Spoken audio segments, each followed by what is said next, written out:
प्रिय मेरे दोस्तों, मैं आपका भाई विकास सर। मैं अपने यूट्यूब चैनल पर आप सभी को स्वागत करता हूँ। कल हम मेटल और नॉन मेटल का दूसरा क्लास लिए थे। आज हमारी लास्ट क्लास तीसरा होगी। तो क्वेश्चन नंबर 31 तक हो गया था। आज हम क्वेश्चन नंबर 32 से देखेंगे, जिसमें पहला प्रश्न है जस्ता का अयस्क है। जस्ता का अयस्क क्या है? तो जस्ता का अयस्क हमारा क्या है? जस्ता जो होता है हमारा किसका अयस्क होता है? पहला ऑप्शन सिनेबार, दूसरा जिंक ब्लेड, तीसरा बॉक्साइट, सोडियम कागज। देखेंगे इसमें हमारा जस्ता का जो अयस्क है हमारा जिंक ब्लेड होगा। कौन होगा? जिंक ब्लेड होगा। चलेंगे हम नेक्स्ट प्रश्न की ओर। सिलिकॉन है एक क्या है? सिलिकॉन एक क्या है? तो सिलिकॉन हमारा एक क्या है? धातु है, अधातु है, उपधातु है, मिश्र धातु। हमने पहले ही बताया था कि एक प्रकार की अर्धचालक होती है, अर्धचालक होती है। तो ये उपधातु के अंतर्गत होगी। क्या होगी? उपधातु के अंतर्गत। इसलिए आंसर सी इसका बिल्कुल सही होगा। क्वेश्चन नंबर नेक्स्ट देखेंगे 34। सिल्वर क्लोराइड का रंग कैसा होता है? तो सिल्वर क्लोराइड का रंग जो होता है हमेशा कैसा होता है बाबू? श्वेत होता है। तो पहला ऑप्शन काला, दूसरा ऑप्शन पीला, तीसरा हरा और चौथा हमारा क्या है? श्वेत है। लेकिन इसका बिल्कुल आंसर क्या सही होगा? डी होगा, श्वेत होगा। अब क्वेश्चन हम नेक्स्ट देखेंगे।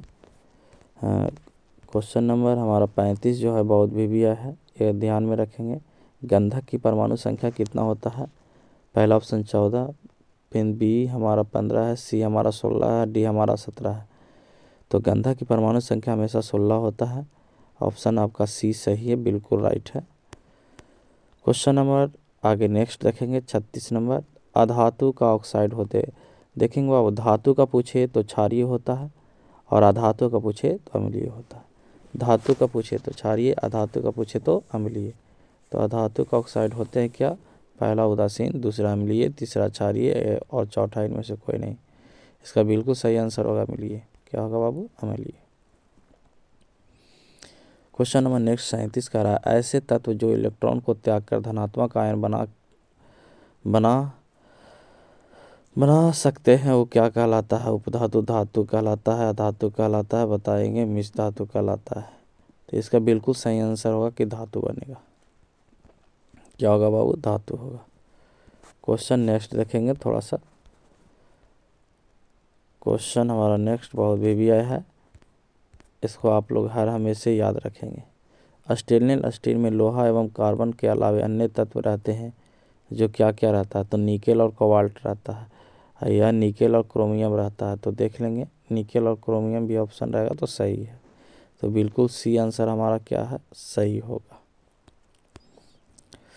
एक धातु जो हथेली पर रखने पर पिघलती है, तो हथेली पर रखने वाले पदार्थ का नाम बता देते हैं। पहला हमारा जो धातु होगा, हमारा धातु के रूप में बोला जाए तो हथेली में रखने वाले हमारा पोटेशियम भी होता है, सीजियम भी होता है। तो देख लेंगे कौन ऑप्शन सही है। पहला ऑप्शन सोडियम है, दूसरा सीजियम है, चांदी है, लिथियम है। तो इसका बिल्कुल सही जो आंसर होगी हमारी सीजियम होगी, क्योंकि पोटेशियम दिया नहीं है। Question next 40 number question. सर्वाधिक तन्य धातु सबसे अधिक तानने वाले ना, है ना, तनाने वाले या ताना जा सकता है। तो हमने बच्चों को बताया था श्रेणी एकदम सजाकर। पहला प्लेटिनम होता, फिर सोना होता, फिर चांदी होता, फिर एल्युमिनियम होता है। यह तन्य धातु के अंतर्गत दर्शाया गया है। तो हम देखेंगे ऑप्शन में क्या क्या होगा। पहला सोना ये आंसर, दूसरा चांदी, तीसरा प्लेटिनम और चौथा जिंक। देखेंगे दोस्त इसमें प्लेटिनम भी ऑप्शन में है और सोना भी है, लेकिन 10th क्लास का स्तरीय से हमारा सोना बिल्कुल सही आंसर होगा। इसलिए सोना ऑप्शन नंबर ए सही होगा।